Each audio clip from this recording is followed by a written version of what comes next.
I know from experience that some of you will never quite figure out how to do a graph. But it's still my hope every semester that this is going to be the class where everybody understands how to make a graph. I think the first graph you're going to be doing is circumference versus diameter.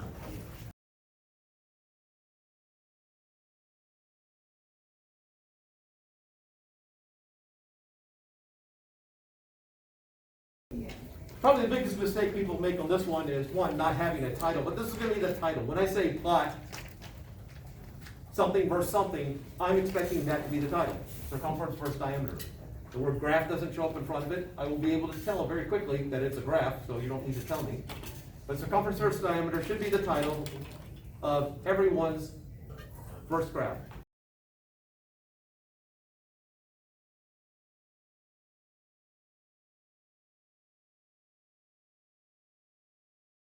The title correctly. The biggest mistake I see is misspelling circumference. And it's quite possible I misspelled it up here. Please make sure you spell it correctly. And at least when you do the axis label, one of them is going to be circumference. People are not always consistent with how they spell the word in those places. But then there'll be axes. And you'll do this in some sort of spreadsheet program. If you want to do it by hand, it's not unallowed, but I am expecting draftsman quality. So you're not sketching that one loosely if you're doing this by hand. I think a computer program, Excel, OpenOffice spreadsheet, LibreOffice spreadsheet, Google Docs, my least favorite of the non-Microsoft products. They will do probably a much better job with straight lines than you will by hand. But I have had draftsmen before, and that works just right. All right, so there's my title. The way this is set up, this first one, this is the dependent variable, and this is the independent variable. Now, in this particular case, it's a little bit sketchy which one's dependent or independent from a philosophical point of view. It's clearer on the second one. But when you're doing the title, it's officially the dependent versus the independent variables. In the second one, where it's a lot clearer, you're doing, I think it's time squared versus distance. Now, the actual title pulled from the lab. This is just a quick and dirty here. You are going to set the distance. You're going to say, how long it's going to take to roll 50 centimeters or whatever it happens to be. So this is independent between the two variables, but this is the one that you control. This second one is dependent upon the distance. You are not saying, how far is it going to go in 5 seconds? You're going to go, I'm rolling a certain distance, let's figure out what the time is. This depends upon that. So this is the dependent variable. Seems backwards. The independent one is the one you're manipulating and changing, and then the dependent is the one that you're actually measuring. Yeah, it's in reference to the variables. Yeah, that does seem odd to me to call it the independent variable when it depends upon you.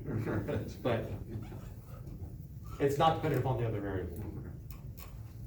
Now, once you have the title, the first word here, circumference, the first word in the title, is closest to the vertical axis, and so it goes with this axis. This is my circumference axis.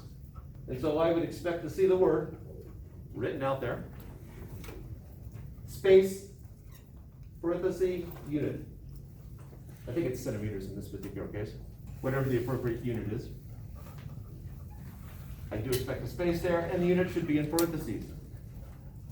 But one of the reasons for that, if I have an axis here, if this is distance, 10 to the third meters, and that's 1, 2, 3, 4, 5, what is in parentheses assumes goes after it. So this is 1 times 10 to the third meters. So this would represent 1,000 meters. This would be 2,000 meters, 3,000 meters, because this is tacked on after it. If instead, actually I'm going to put a little time symbol in there. If instead, we had written, got my axis here, 1, 2, 3, 4, 5. Distance times 10 to the third meters.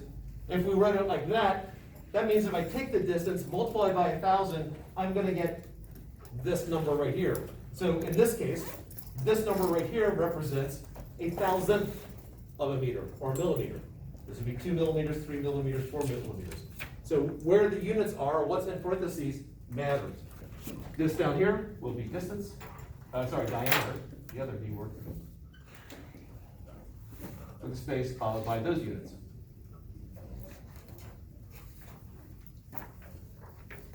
If you're doing this by hand, I'm expecting that the increments here will be even, so you're going by 1s, 2s, 3s, whatever it happens to be, 0.1s. So 1, 2, 3, 4, and so on, and then going along this axis, let's just say 2, 3, 4, 6, whatever the numbers happen to be. Now, if you're using a program to do this, then it's automatically going to know this stuff, and you don't have to think about it. If you're doing this by hand, you do have to think about this. You're going to get the plots pointed down. We'll now assume that you are using a software to do this. You'll do a scatter plot, no lines.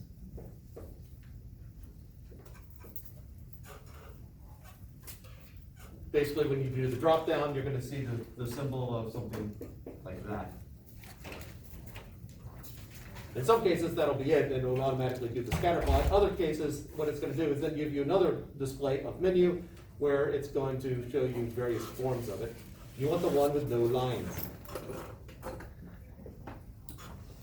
But if you do the one with the lines, what it's going to do is it's going to start suddenly playing connect the dot here. It's not a connect the dot exercise.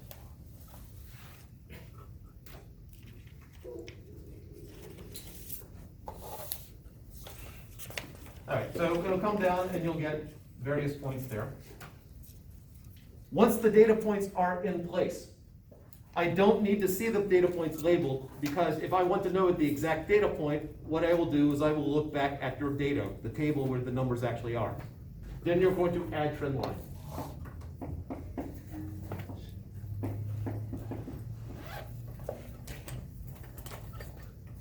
And what I find out, just sort of as a side note, in Excel, they have trend line as a single word, but in Microsoft Word, if you type in trend line like that, it says it's misspelled. You're going to add trend line, and then there's going to be 2 checkboxes you need to make sure that you check. Show equation, and show R squared value. My problem with Google Docs, and I've accepted it, unless it's a formal report, but in Google Docs, they don't really show the equation, they show the right hand of the expression. Because you have the generic line equation of y equals mx plus b, and what Google Docs is just shows you that part of it, unless they change it. So it's going to come through and it's going to pick a line here, and then it's going to come flash up r squared equals 0.8943, and then depending on what software you're using, if you're using Excel, it'll be y equals some number x plus some number. If you're using OpenOffice, it'll not have a y there, it'll show fx equals. Please take this out a good number of decimal points or significant figures. I'm not specifying it, but Excel sometimes will just round off for some bizarre reason. You know, it might be 1.57326 and it just says, 2. And I haven't quite figured out why it does it sometimes and not other times. Probably because I just don't mess with Excel, you know. But please go through and make sure there's, you know, a couple of significant figures in it. And that would be the graph right there. So you'll have an r squared value of 1.